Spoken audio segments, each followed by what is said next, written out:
चलिए, दो चर वाले रैखिक समीकरण युग्म डैश देकर लिखो तो इसमें वैसा समीकरण जिसका व्यापक रूप a1x plus b1y plus c1 बराबर 0 तथा a2x plus b2y plus c2 बराबर 0 के रूप का होता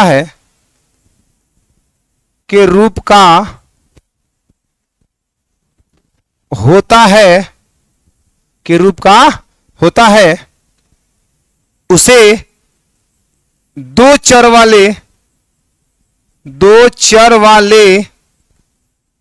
रैखिक समीकरण युग्म कहते हैं। रैखिक समीकरण युग्म कहते हैं।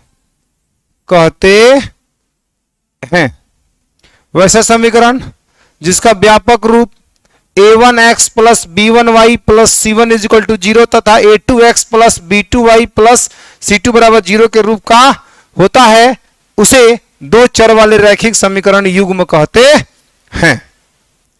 इसमें पैराग्राफ संख्या लिखना है, जहां x तथा y कोई चर है, x तथा y कोई क्या है बाबू? चर है। x तथा y कोई चर है तथा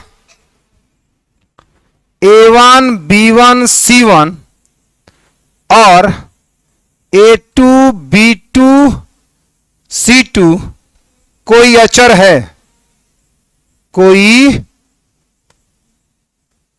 है, तथा a1 does not is equal to 0, b1 does not is equal to 0, c1 नहीं, a2 does not is equal to 0, b2 does not is equal to 0। ये वाली कहानी है। वैसा समीकरण जिसका व्यापक रूप a1x plus b1y plus c1 is equal to 0 तथा a2x plus b2y plus c2 is equal to 0 के रूप का होता है, उसे दो चर वाला रैखिक समीकरण युग्म कहते हैं। जहां x कोई चर है तथा a1 b1 c1 a2 b2 c2 कोई अचर है। उसके बाद नीचे हो गया सबका।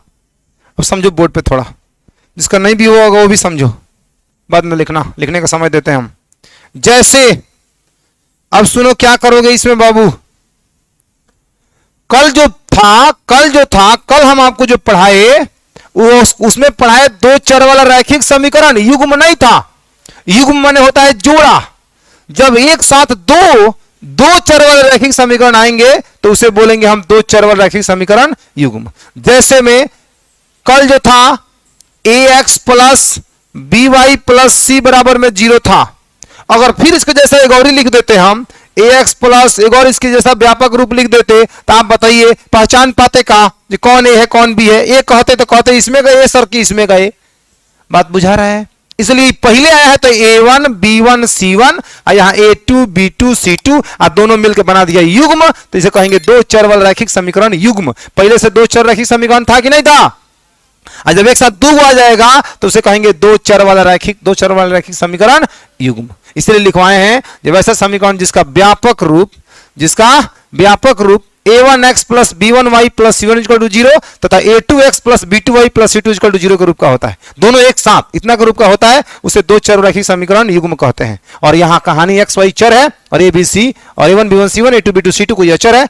और आप देख रहे हो इसको लिखा गया इसलिए a1 does not equal to 0। अगर a1 अगर 0 हुआ, अचर में भी 0 हुआ तो समझ जाओ x को खा जाएगा। जब x को खा जाएगा तो फिर यह युग्म नहीं बना पाएगा, क्योंकि एगो बच जाएगा दो चर वाला रैखिक समीकरण और एगो हो जाएगा एक चर वाला रैखिक समीकरण। फिर हम नहीं कह पाएंगे दो चर वाला रैखिक समीकरण युग्म, कह पाएंगे नहीं। तो सर x को भी बचाना है, y को भी बचाना है। तो x y को जब बचाना है तो a1 b1 c1 का मान 0 का बराबर नहीं होना चाहिए। a1 b1 का मान 0 के बराबर नहीं होना चाहिए। इसमें भी a2 और b2 को x और y को बचाना है। तो जब x और y को बचाओगे तो आप बताओ मुझे a2 और b2 का मान क्या नहीं होना चाहिए? जीरो नहीं होना चाहिए, नहीं तो जीरो होगा तो x को गायब करेगा, y को गायब मतलब y को खत्म करेगा यहां से, यह दो चर वाला रैखिक समीकरण नहीं रह पाएगा। बुझा गया इसका मीनिंग? जैसे में बात करें अगर हम, तो एक साथ दो समीकरण लिखिए, एक साथ दो समीकरण लिखिए, प्लस में 8 बराबर में 0 और यहां 3x माइनस में 2y प्लस का 5 बराबर में 0। आप इसे कह सकते हैं ये दो चर वाला रैखिक समीकरण युग्म है, क्योंकि एक साथ दो चर वाला रैखिक समीकरण आया है। इसमें समीकरण 1 होगा, इस समीकरण 2 होगा। क्लियर है? बुझा गया? इसके अलावा 5x प्लस 3y बराबर में 8 और यहां 3x माइनस में 2y बराबर में कितना? 6। ये रहा सर दो चर वाला रैखिक समीकरण युग्म। a1 b1 c1 का बात करें इसमें तो बताओ क्या होगा? a1 का मान, b1 का मान, c1 का मान। मने मने हम मान लिए हैं कि समीकरण 1 है, आज समीकरण 2 है।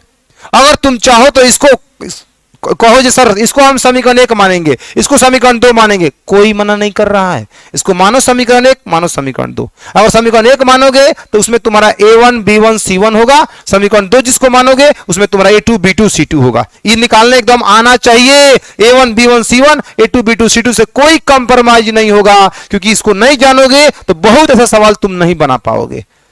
समझ में आ रहा है? इसमें a1 b1, इसमें बताओ तो a1 का मान, अगर समीकरण इसको हम समीकरण 1 मानते हैं, इसको समीकरण 2 मानते हैं, तो a1 का मान बताओ, b1 का मान, c1 का मान -8 माइनस, हमेशा बराबर में लाकर हमें a1 b1 c1 देखना होता है, क्योंकि इसका व्यापक रूप क्या है? लास्ट में बराबर में 0 है, यहां बराबर में 0 थोड़ी है। माने इसके जैसे इसको इसके जैसे बनाओ तब a1 b1 c1 का बात करो। बताओ समीकरण 2 में a2 का मान बताओ, अब b2 का मान बताओ -2 और c2 का मान बताओ माइनस। इस तरह से a1 b1 c1 a2 b2 c2 आपको निकाल लेना चाहिए, निकाल लेना पड़ेगा। और देखो एक और लिखते हैं, मान लो 2x प्लस 5 बराबर में 5y बराबर में 0 और यहां हो जाएगा 3x माइनस 3x माइनस में 2y बराबर में 0। अब मुझे बताओ समीकरण 1 और 2 देख रहे हो क्या? दोनों मिलकर समीकरण युग्म बना रहा है, बना रहा है। तो a1 का मान बताओ, b1 का मान, c1 का मान 0, a2 का मान, b2 का मान, c2 का मान। कोई दिक्कत? बुझा गया? अब इसका हम पढ़ेंगे हल। नोट करिए।